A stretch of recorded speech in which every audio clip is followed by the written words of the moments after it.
Ola, son Teresa Portela e o deporte que practico é piragüismo.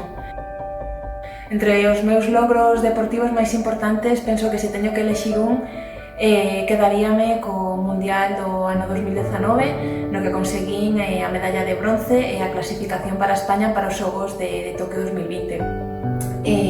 Como muller deportista sempre me sentí valorada, respetada e nunca tive ningún obstáculo ni ninguna zancadilla polo feito de ser muller.